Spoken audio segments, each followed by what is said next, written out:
What's up, Blue Jay fans? It's Rob Scott of the Jay Talking Podcast, back for the first time in 2017, the year of Donald Trump and fear.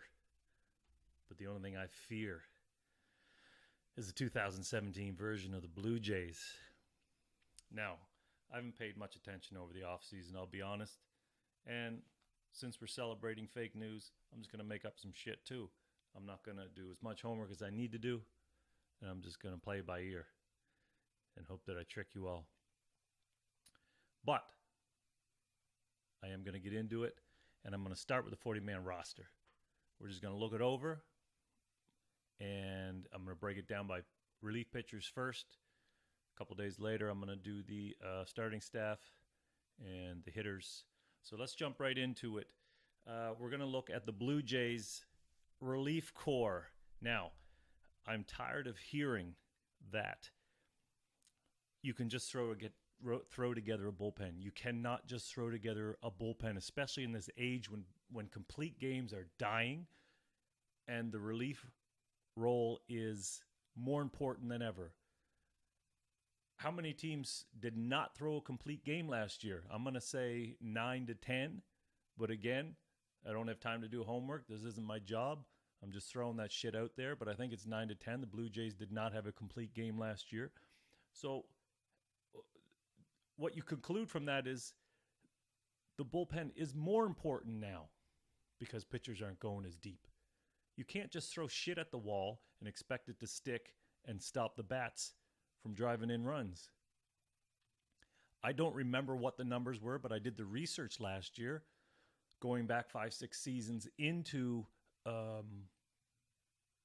the playoffs, what teams went to the playoffs, and where their relief corps stood. And I'm going to say 80% of them were in the top 15, and 70% of them were in the top 10. They're bullpens, the teams who made the playoffs. So it is very important that your relief corps is strong. You can't just throw shit together anymore. So I'm tired of hearing that you can throw shit together. You cannot do it. You need to put some emphasis on the bullpen. Look at the Blue Jays playing against the Royals in the playoffs, against the Yankees just, in that same season. And last year, when you got to come at Andrew Miller, Dellin Betances, Aroldis Chapman, that is deadly after the sixth inning. Forget about it. The game is over in the sixth inning. If you have something like that, that is nasty. And the Blue Jays don't. They didn't last year. It cost them. They didn't the year before, and they don't this year. It's just as crappy this year as it has been in the last couple. And last year they led the league. They were second in Major League Baseball, tied for second in most losses. They ended up 23-32 with a 4.11 ERA. I made a podcast, which was one of my first podcasts, about the Blue Jays bullpen last year, and guessed almost to the fucking decimal point where they would end up. I think I said about a 4.08 ERA. They ended up 4.11. A lot of these things are very easy to predict just by looking at the numbers, especially with this team who has a lot of age and a lot of history. Actually, they don't have a lot of history. They have a lot of age, but they don't have a lot of history. But let's just jump right into it. Try and keep this thing moving along. So the changes that were made last year, they lost Brett Cecil and they lost Joaquin Benoit out of the pen. Brett Cecil is their top left-hander. The last couple of years he started a little bit slow, but they are going to miss him. He is a good reliever, and they are going to miss that left-handed arm. They don't have anyone of that quality, I don't believe, sitting, waiting to take his spot. Joaquin Benoit, whatever. They got a bunch of Joaquin Benoits. They did add Joe Smith and J.P. Howell, a righty and a lefty. Joe Smith, the right-hander, and Howell, the lefty, coming over from the Dodgers, both signed to 1 year, $3 million deals. Joe Smith got a bonus of $500,000. Howell, I'm not 100% sure. Again, pay me and I'll do more fucking homework. So let's start at the top of the heap. We got Roberto Osuna. There's not a lot to say about the 22-year-old. He's a stud closer. He's easily the most sure thing we got, and he's one of the most sure things in the major leagues. One of the top closers in the game. As I said, just 22. And he's already 7th all-time on the Blue Jays save list. This year, he will surpass Calvin Escobar and B.J. Ryan, jump into the top 5. Next year, he'll jump into the top 3 by passing Billy Koch and some other guy, I can't remember. And then we got the top of the heap at Tom Hankey at around 216 career saves. And Escobar is at 56, I believe, already. So great year last year, great year the year before. Stud, close books, doesn't matter. He's done. We are lucky to have him. But beyond that, to me, this bullpen is full of question marks. Our top setup guy right now is Jason Grilli. That's who we're expecting to throw there in the 8th inning. He was pretty good with Toronto. But he's 40 years old, all right? And I'm 42, so I can say he's an old fuck. He's an old fuck for a baseball arm. And, he still had the power in the K's last year with the Jays' 3.64 ERA, 1.12 whip, and nice K numbers. But again, he's 40. He can crash at any time. He's our setup man. And to me, that says something about our bullpen when he's our setup man. He should be a 7th inning guy at best on a good team. But we're stuck with him in our setup role, but fine for now, all right? That's fine. So let's move on down the list to the right-handers we have in the bullpen. Hold on here. Joe Biagini, 26-year-old with an awful name but a good attitude. And he is 4-3 with a 3.06 ERA and a 1.3 whip. I don't like that 1.3 whip because to me that ERA is going to jump a little bit if he keeps in that area up to about 3.5. But fine, good season from him, 67 2/3 innings. But he came out of nowhere, and he has 1 year experience. So, okay, fine, he's good. We hope we can rely on him, but we don't know.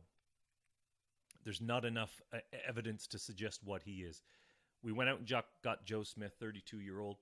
He has had a solid major league career as a reliever. Just 32.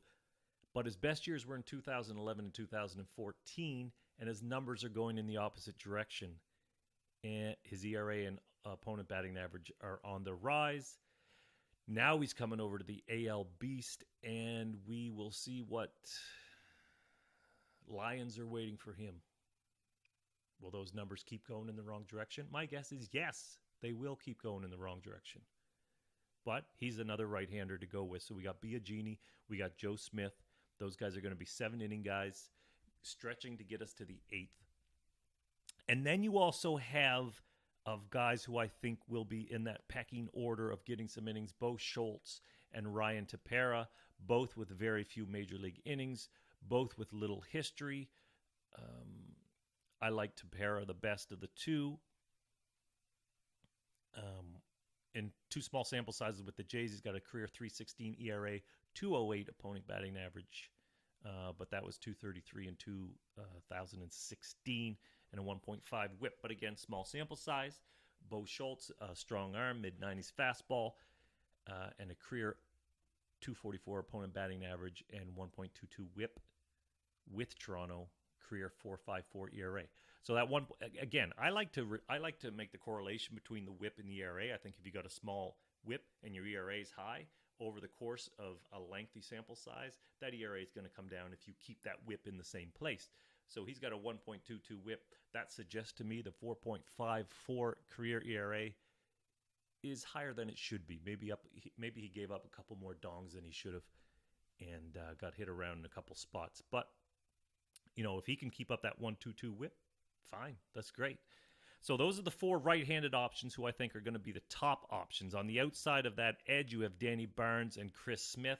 Now, Chris Smith has not seen any major league innings. He's been terrific in 164 minor league innings, but he's 28. And, with a career 2.3 ERA, 2.03 opponent batting average, 1.01 whip in the minors, again, in 164 and 3rd innings. I want to know why he hasn't been to the major leagues yet. There's an issue there as to why he has not. I don't know what the answer is because, again, I don't have enough time to look into it. And then we have Danny Barnes, 27-year-old, was great in the minors last year. Came on and threw just 13 2/3 innings with the Jays. had 14 Ks. He was decent, but complete question marks, right? Barnes, Smith, complete question marks. Guys who I think have no chance. Again, this is keeping with some of the right-handers. Ryan Borecki hasn't pitched above high A ball. Again, these are all guys on the 40-man roster, okay? Mike Bolsinger, 29. It's not happening, I hope. Matt Dermody, 26. Dominic Leon, 25. Glenn Sparkman, 24 years old. So here's some younger guys, but none of them with any sort of experience we can rely on. We don't know what they are. They're complete question marks. Whether they have upside or not is beside the point. They're complete question marks, which is what our bullpen was filled with last year. Well, actually, no. We had guys with more experience that you could rely on. There are more question marks this year than there were last year. More question marks this year than the shitty pen we had last year. And I was so tired of hearing talking heads talk about how good the bullpen. It was improving. You'd see these article updates. Bullpen improving. Numbers improving. No, they weren't. Not ever. Not at all. Not once.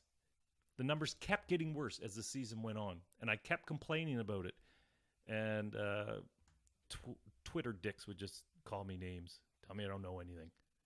Go back and check the podcasts. I was right on a lot of that shit. And I'm going to be right this year. So let's look at the lefties we had. As again, I said we lost Brett Cecil. In replace, we picked up J.P. Howell, who Shai Davidi called Mark Burley. Think of him like Mark Burley. So obviously he's a soft tosser with control, can hit his spots, can work the ground balls, can move quickly. That's what I hope. But he's 33 years old. The last 2 seasons in pitcher-friendly Los Angeles. Okay, so this is in the big park of Los Angeles. I can't remember the fucking name of it, but it doesn't matter. He had a 272 opponent batting average. That went up to 281. His whip was 139. That went up to 140. This is in LA. He's coming over to the East. Things are only going to get worse. I don't know how they can't get worse for him. And he's our top lefty. Him and Aaron Loop. Okay, so they brought back Loop. I don't mind that move. He's a guy that at least we know a little bit about. But Aaron Loop is going the wrong way too. The last 4 years, his ERA 2.47, 3.15, 4.46, and 5.02. His control remains consistent, but he's getting hit around more often. Question mark. Nobody was looking at him as a reliable option last year, and there's no reason you should look at him as a reliable option this year. So we've just gone over the 40-man roster of the bullpen, and there's one guy that we're sure of, Roberto Osuna. One guy. The rest, J.P. Howell going in the wrong direction, Joe Smith going in the wrong direction, both of them 33, 32 years old, respectively. Jason Grilly, 40. He's our setup man. I don't mean to keep harping on age, but at some point, especially at 40, the wall collapses on you. So we could have a complete mess of a bullpen. And again, the numbers just speak for themselves about the importance of a bullpen to a playoff team. And this Blue Jays team is not a playoff team. Okay, so everybody can give up on that hope. They need to do a lot of change. I don't want to get into it now because I want to talk about what I think of the Blue Jays, but right now I want to keep the focus just on the 40-man roster relief core that the Blue Jays have. But last year, again, so I told you a little bit about what I thought, not what I thought, but the research I did on how many teams made the playoffs, top 10, top 15 bullpens, and it was almost necessary that you were in that area. Now, the Jays did do it last year with the 22nd worst bullpen, but they had to go through a wild card to do it.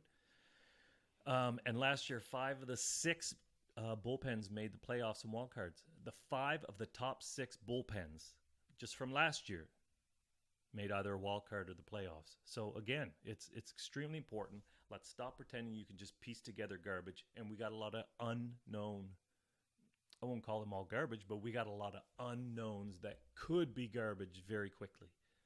This is such a bad spot for the Jays to be in. It needed to be addressed better than this. But again, I wanted to ditch this whole season. I'm happy to ditch this season, but that's not what happened. But again, I'll get into that later. So thank you for joining me.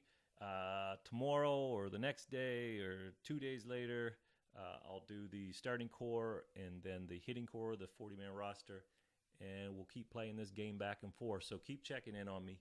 Subscribe to the YouTube channel so you can follow me all season long. And thank you for joining me. Take care.